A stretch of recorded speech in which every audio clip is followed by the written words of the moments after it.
إن الحمد لله نحمده ونستعينه ونستغفره ونعوذ بالله من شرور أنفسنا ومن سيئات أعمالنا من يهده الله فلا مضل له ومن يضلل فلا هادي له وأشهد أن لا إله إلا الله وحده لا شريك له إقرارا به وتوحيدا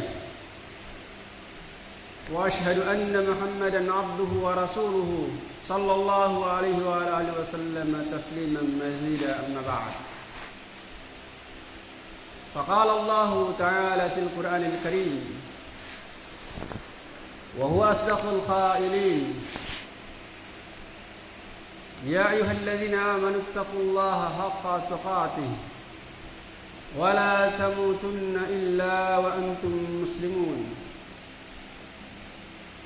وقال أيضا يا أيها الناس اتقوا ربكم الذي خلقكم من نفس واحدة وخلق منها زوجها وبث منهما رجالا كثيرا ونساء واتقوا الله الذي تساءلون به والأرحام إن الله كان عليكم رقيبا وقال يا أيها الذين آمنوا اتقوا الله وقولوا قولا سديدا يصلح لكم أعمالكم ويغفر لكم ذنوبكم ومن يطع الله ورسوله فقد فاز فوزا عظيما أما بعد فإن أصدق الحديث كتاب الله وخير الهدي هدي محمد صلى الله عليه وآله وسلم وشر الأمور محدثاتها فإن كل محدثة بدعة وكل بدعة ضلالة وكل ضلالة في النار. Ma'asyiral muslimin, sidang jamaah Jumat yang semoga dirahmati Allah Subhanahu wa taala. Sahabiyun jalil Abdullah bin Abbas radhiyallahu taala anhuma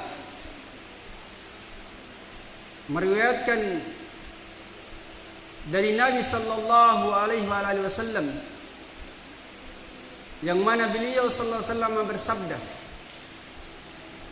"Uridat alayya al-umam." Diperlihatkan kepada saya umat-umat. Fara'aitun nabiyya wa ma'ahu ar-rahtu. Diperlihatkan kepada aku umat-umat. Fara'aitun nabiyya wa ma'ahu ar-rahtu. Maka aku melihat seorang nabi yang bersamanya hanya ar-rahtu. Ar-rahtu maknanya adalah ta'ifatun minan nas dunal asyr, yaitu sekelompok manusia yang tidak mencapai 10 orang. Kemudian Nabi sallallahu alaihi wasallam mengatakan wara'aitun nabiyya atau wan nabiyya wa ma'ahu ar-rajul war-rajulan. Saya pun melihat seorang nabi yang bersamanya hanya seorang dan 2 orang. Wa ra'aitun nabiyya wan nabiyya, dan aku pun melihat seorang nabi laisa ma'ahu ahadun. Tidak ada satupun manusia bersamanya. Idrufi ali sawadun azimun. Ketika diperlihatkan kepada aku sawadun azimun, itu hitam yang besar. Maknanya di sini adalah sekelompok manusia dalam jumlah yang sangat besar. Wa dhanantu annahum ummati. Aku pun menyangka bahwasannya mereka itu adalah umatku, kata Nabi sallallahu alaihi wasallam. Faqila li, maka dikatakan kepadaku, hadza Musa wa qaumuh. Ini adalah Musa bersama kaumnya. Fanadhartu fa idza sawadun azimun. Maka kemudian aku melihat kepada kaum, pada sekelompok manusia yang sangat besar jumlahnya, yang melebihi banyaknya dari kaumnya Nabi Musa alaihi salatu wassalam. Faqila li, maka dikatakan kepadaku, hadhihi ummatuk. Ini adalah umatmu wahai Muhammad. Wa ma'ahum sab'una alfan yadkhuluna al-jannata bighairi hisabin wala adabin. Bersama mereka ada 70.000 orang yang masuk surga tanpa adab dan tanpa hisab dan tanpa adab. Fanahadha fadakhala manzilahu. Maka kata Abdullah bin Abbas radhiyallahu taala anhuma, maka Nabi pun nahadha. Nahadha di sini maknanya laqama, yaitu berdiri. Maka beliau berdiri, wa dakhala manzilahu, dan masuk ke dalam rumah beliau. Fahadhan nasu fi ulaik. Maka manusia pun sibuk membicarakan tentang mereka ini, yaitu mereka yang 70.000 orang yang masuk surga tanpa hisab dan tanpa azab. Faqala ba'dhum, maka sebagian mereka mengatakan, kata Abdullah bin Abbas, sebagian para sahabat mengatakan, fala'allahum alladhina sahibu Rasulullah sallallahu alaihi wasallam. Mungkin saja mereka ini adalah, yang 70.000 orang ini adalah, mereka adalah orang-orang yang menemani Rasulullah sallallahu alaihi wasallam. Mereka adalah para sahabat Rasulullah sallallahu alaihi wasallam.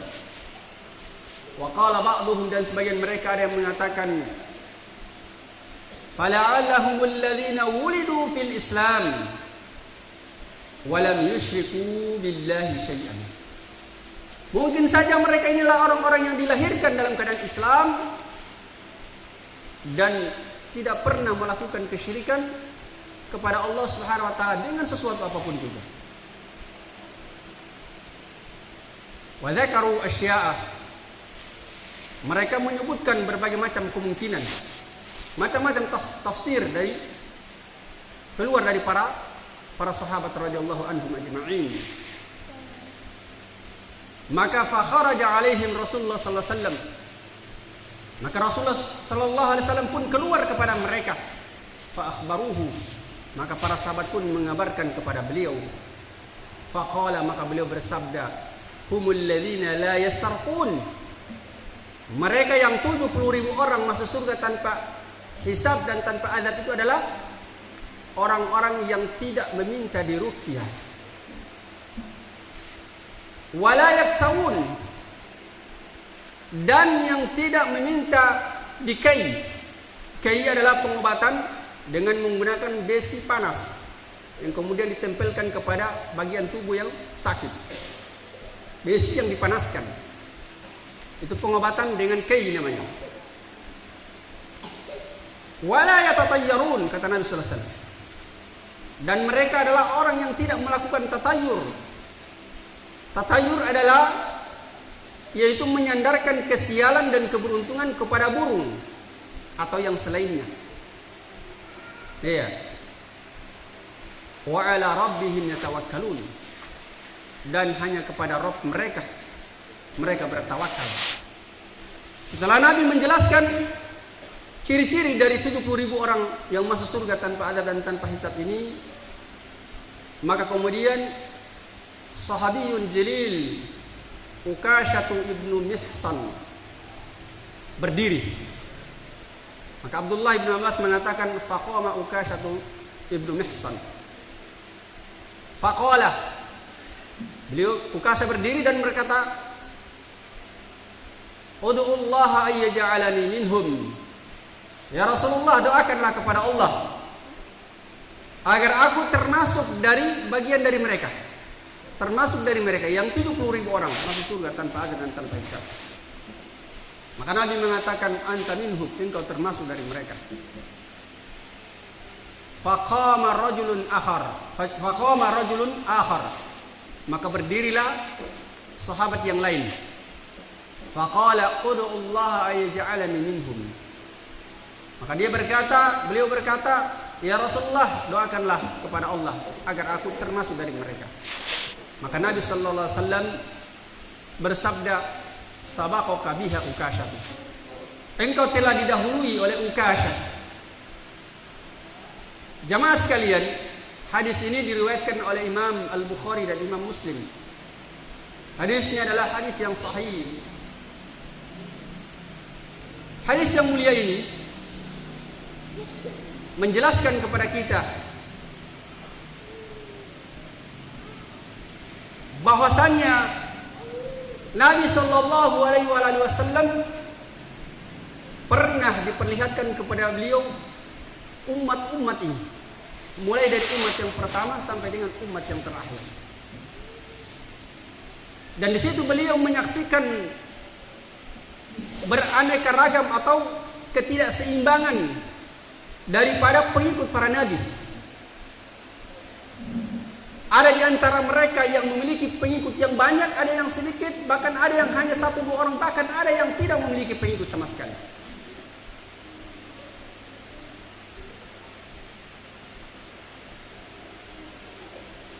Iya. Nabi mengatakan, fara'aitun nabiyya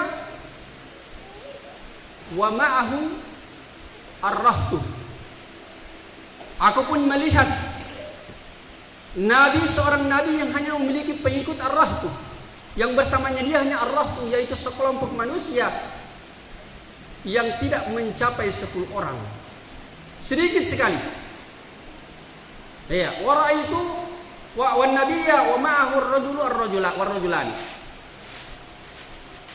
Dan seorang Nabi yang hanya memiliki atau bersama dia seorang pengikutnya dia hanya 1 dan 2 orang. Wan nabiyya laisa ma'ahu ahadun, seorang nabi yang tidak memiliki pengikut sama sekali. Maka jemaah sekalian semua dirahmati Allah Subhanahu wa taala, dari sini bisa kita pahami bahwasannya ukuran kebenaran itu bukan dilihat dari kebanyakan pengikut. Seseorang itu dia di atas kebenaran bukan dilihat dari banyak sedikitnya pengikutnya. Para nabi dan rasul ini yang Allah utus kepada manusia untuk mendakwakan wahyu Allah Subhanahu wa taala kepada manusia. Tapi di antara mereka ada yang hanya memiliki pengikut 10 orang, tidak mencapai 10 orang. Apakah mereka dikatakan tidak berada di atas kebenaran? Demi Allah tidak. Mereka justru berada di atas al-haq. Mereka justru datang kepada manusia untuk menyampaikan wahyu Allah Subhanahu wa taala kepada mereka. Bahkan mereka hanya memiliki pengikut 1 atau 2 orang, bahkan yang tidak punya pengikut sama sekali. Namun jemaah sekalian semua dirahmati Allah Subhanahu wa taala, ketika seseorang berdakwah di jalan Allah, al-haq yang dia sampaikan, yang kemudian Allah berikan dia pengikut yang sangat banyak, maka itu adalah merupakan keutamaan bagi dirinya. Sebagaimana di dalam hadis ini jelas sekali, Nabi Musa alaihissalam diberikan pengikut oleh Allah yang sangat banyak, yang saking banyaknya sampai Nabi sallallahu alaihi wasallam menyangka bahwasanya itu adalah umat beliau sallallahu alaihi wasallam. Padahal Nabi Musa alaihissalam ini diutus kepada kaum yang sangat zalim. Bahkan diutus kepada Fir'aun la'natullah alaih, seorang manusia yang sangat zalim dan sangat kafir, yang mengumumkan dirinya adalah Rabbul Al-A'la, Yang mana dia mengatakan wa ana rabbukumul a'la. Aku adalah Rabb kalian yang paling tinggi. Yang kemudian Allah Subhanahu wa taala binasakan dia bersama bala tentaranya. Allah tenggelamkan di dalam lautan. Allah gantikan kepada Musa alaihissalatu wassalam orang-orang yang beriman kepada ajaran yang dibawa oleh beliau. Saking banyaknya pengikut beliau sampai Nabi sallallahu alaihi wasallam menyangka bahwasanya umatnya Nabi Musa itu adalah umat beliau. Dan dalam hadis ini juga bisa kita ambil faidah bahwasannya menunjukkan sebelumnya bahwasanya telah diwahyukan kepada Rasulullah sallallahu alaihi wasallam bahwasanya umat beliau adalah umat yang terbanyak. Sehingga beliau tahu bahwasanya umat beliau adalah umat yang terbanyak, sehingga melihat banyaknya kaumnya Nabi Musa sampai beliau menyangka bahwasanya itu adalah kaum beliau. Dan ini adalah keutamaan bagi Nabi Musa alaihissalatu wassalam. Allah berikan pengikut yang banyak dibandingkan nabi-nabi yang lainnya. Yang kemudian setelahnya Allah Subhanahu wa taala perlihatkan kepada beliau sallallahu alaihi wasallam umat beliau sallallahu alaihi wasallam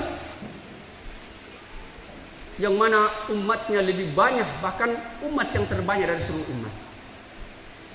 Bersamaan dengan banyaknya umat beliau sallallahu alaihi wasallam, di antara mereka ada 70.000 orang yang dijamin masuk surga tanpa adab dan tanpa hisab.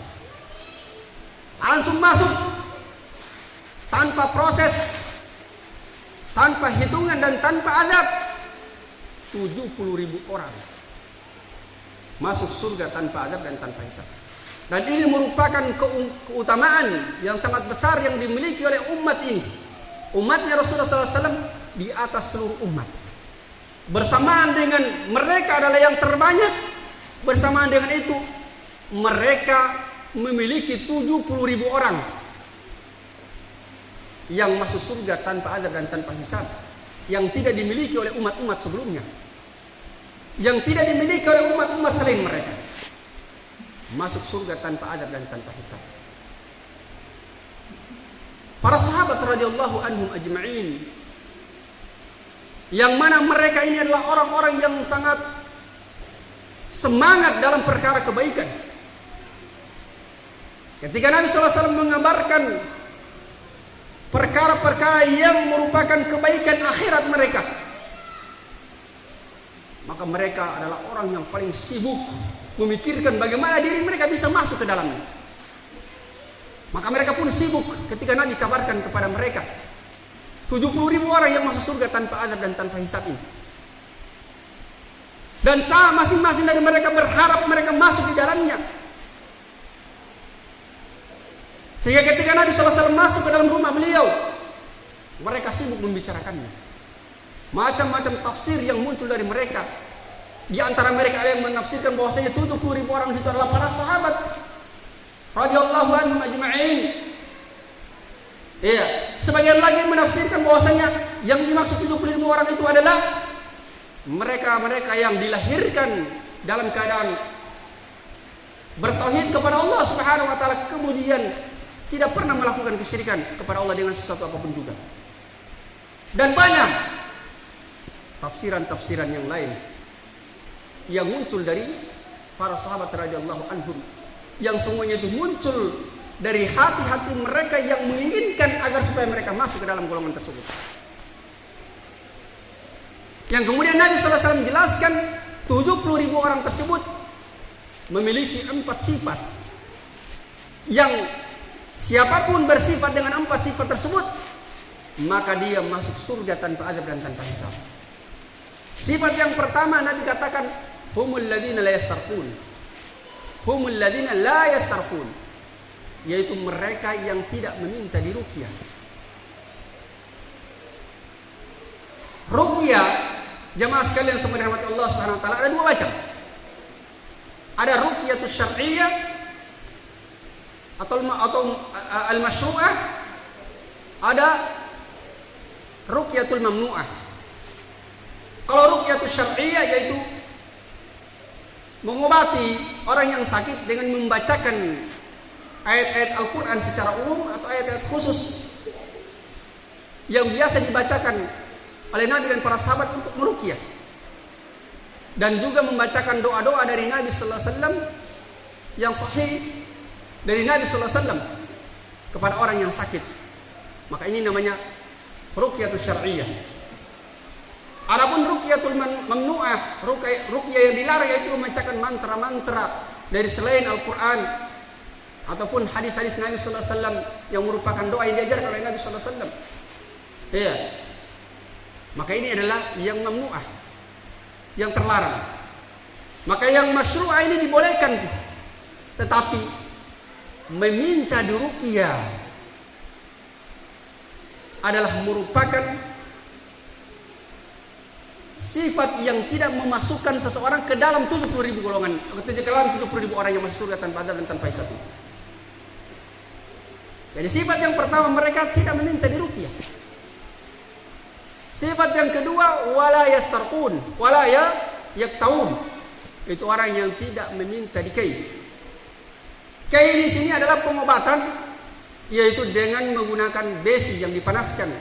Kemudian besi panas tersebut ditempelkan ke tubuh, ke bagian tubuh yang sakit dari orang yang sakit tersebut.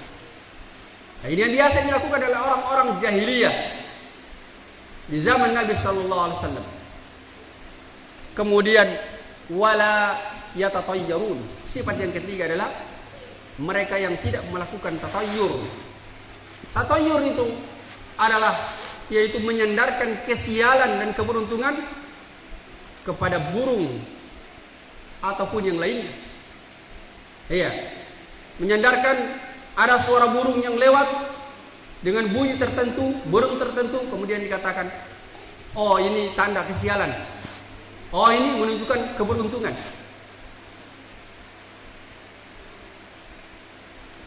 Maka mereka di sini sifat yang ketiga adalah mereka yang tidak melakukan tatayyur. Kemudian sifat yang keempat adalah wa ala rabbihim yatawakkalun. Dan hanya kepada Rabb mereka bertawakal. Ini 4 sifat yang mana siapapun juga bersifat dengannya, maka dia masuk ke dalam 70.000 yang masuk surga tanpa adab dan tanpa hisab ini. Maka ketika mendengar penjelasan ini, iya, semangatnya para sahabat yang menginginkan negeri abadi, kebahagiaan di negeri abadi, maka berdirilah salah seorang dari mereka, yaitu Ukasyah bin Mihsan, meminta kepada Nabi sallallahu alaihi wasallam agar Nabi berdoa kepada Allah menjadikan beliau termasuk di dalam golongan tersebut. Kata beliau, "Ud'u Allah yaj'alani minhum." Ya Rasulullah, doakanlah saya kepada Allah, iya, agar aku termasuk ke dalam golongan mereka. Maka Nabi mengatakan, "Anta minhum." Engkau termasuk dari mereka. Maka ini dalil menunjukkan bahwasanya Ukasyah bin Mihsan, kita yakini bahwasanya beliau adalah salah seorang sahabat yang mulia yang masuk surga tanpa adab dan tanpa hisab. Karena Nabi langsung yang mengatakan anta minhum. Yang kemudian mendengar jawaban dari Nabi SAW tersebut, berdirilah sahabat yang lainnya meminta seperti apa yang diminta oleh Ukasyah bin Mihsan. Namun Nabi SAW menolak dengan cara yang sangat halus dengan mengatakan sabaqaka biha Ukasyah. Ukasyah telah mendahului engkau. Barakallahu li wa lakum fil Qur'anil Karim. ونفعني وإياكم بما فيه من الآيات والذكر الحكيم وتقبل الله منا ومنكم تلاوته إنه هو السميع العليم.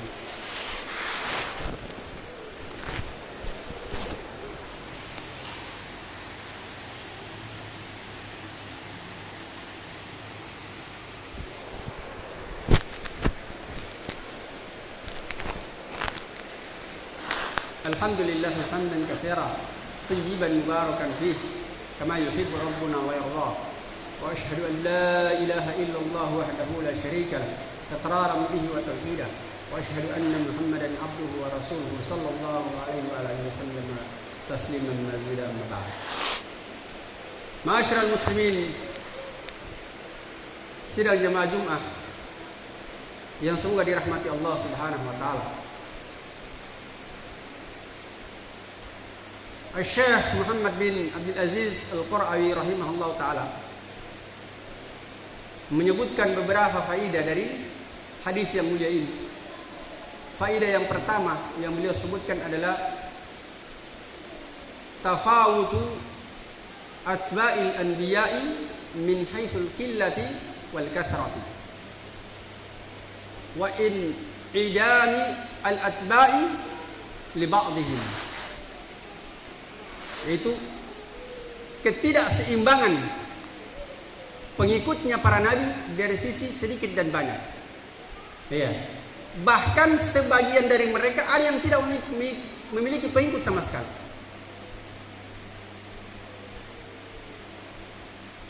Kemudian faedah yang kedua, kata beliau adalah laisat al-hujjatu mahsuratun fil aktsariyah. Bukanlah hujjah, bukan dalil. Iya, yaitu pembatasan dengan kebanyakan. Maknanya adalah bukan jadi ukuran, bukan jadi dalil, yaitu banyak sedikitnya. Artinya ketika dia banyak, menunjukkan dia di atas al-haq, di atas kebenaran. Ketika dia sedikit pengikutnya, berarti dia berada di atas kebatilan. Jadi bukan ukuran. Ukurannya adalah Al-Quran wa Sunnah ala fahmi salafil ummah. Jadi siapapun juga seseorang dia berdiri tegak kokoh di atas sunnah, ya, Al-Quran dan Sunnah, pemahaman salaful ummah, walaupun dia hanya seorang diri, maka dia adalah kebenaran. Walaupun seseorang dia memiliki pengikut yang sangat banyak, tetapi dia menyimpan dari Al-Quran dan Sunnah ala fahmi salafil ummah, maka dia ada di atas kebatilan, tidak berada di atas kebenaran. Kemudian faedah yang ketiga adalah fadlu Musa alaihi salatu wassalam wa qaumih, keutamaan Musa dan kaumnya. Dari sisi mana pendalilannya? Dari sisi Nabi Musa alaihi salatu wassalam, Allah berikan pengikut yang sangat banyak, yang saking banyaknya sehingga Nabi sallallahu alaihi wasallam menyangka bahwasannya umat beliau adalah umatnya Nabi Musa adalah merupakan umatnya Nabi Muhammad sallallahu alaihi wasallam. Kemudian faedah yang keempat adalah fadlu ummati Muhammadin sallallahu alaihi wasallam ala sairil umam. Keutamaan umat Muhammad sallallahu alaihi wasallam atas seluruh umat-umat. Jadi hadis ini jelas sekali menjelaskan tentang keutamaan umat Rasulullah sallallahu alaihi wasallam dibandingkan umat-umat yang lainnya. Dari sisi umat beliau adalah merupakan umat yang terbanyak dari seluruh umat. Kemudian bersamaan itu umat Rasulullah SAW ada 70.000 orang yang dijamin masuk surga tanpa azab dan tanpa hisab, yang tidak dimiliki oleh umat-umat yang lainnya. Kemudian faedah yang kelima adalah hirsus sahabati alal khair, semangatnya para sahabat dalam kebaikan. Di mana sisi pendalilannya? Itu dari ketika Nabi sallallahu alaihi wasallam menyebutkan 70.000 orang yang masuk surga tanpa azab dan tanpa hisab, mereka sibuk memikirkannya. Iya. Dikuatkan lagi dengan sahabat Ukasha bin Mihsan berdiri meminta kepada Rasulullah sallallahu alaihi wasallam agar Rasulullah sallallahu alaihi wasallam mendoakan beliau masuk ke dalam golongannya. Ditambah lagi setelah itu berdiri lagi sahabat yang lain meminta juga seperti apa yang diminta oleh Ukasha bin Mihsan. Ini menunjukkan tentang semangatnya para sahabat dalam perkara kebaikan. Kemudian faedah yang kelima atau yang keenam adalah man ahraza hadhihi al-khisala al-arba'ah al-madhkurata fil hadith faqad haqqaqa tauhida wa dakhala jannata. Itu barang siapa yang mengamalkan yang mengamalkan 4 perkara yang disebutkan dalam hadis ini, maka sungguh dia telah mewujudkan tauhid, telah merealisasikan tauhid dalam kehidupannya. Wa dakhalal jannata, dan dia pasti masuk surga. Kemudian yang ketujuh adalah faedah yang ketujuh, kata beliau adalah jawazu talabid du'ai min ahli al-fadli. Itu bolehnya meminta didoakan dari orang yang memiliki keutamaan. Di mana sisi pendalilannya? Itu dari sisi Uqasyah bin Mihsan meminta kepada Rasulullah sallallahu alaihi wasallam agar didoakan untuk masuk di dalam golongan tersebut. Maka ini menunjukkan bolehnya kita meminta kepada orang yang memiliki keutamaan, apalagi orang yang sudah pasti dikabulkan doanya dia. Kita meminta agar supaya dia mendoakan kebaikan kepada kita. Tapi dengan syarat dia masih hidup. Kalau sudah meninggal maka tidak boleh. Karena itu termasuk kesyirikan. Karena tidak mungkin dia mendengar apa yang kita ucapkan. Karena barang siapa yang meyakini orang yang sudah meninggal itu mendengarkan ucapannya dia, maka ini adalah merupakan keyakinan kesyirikan. Maka dia telah terjatuh di dalam kesyirikan.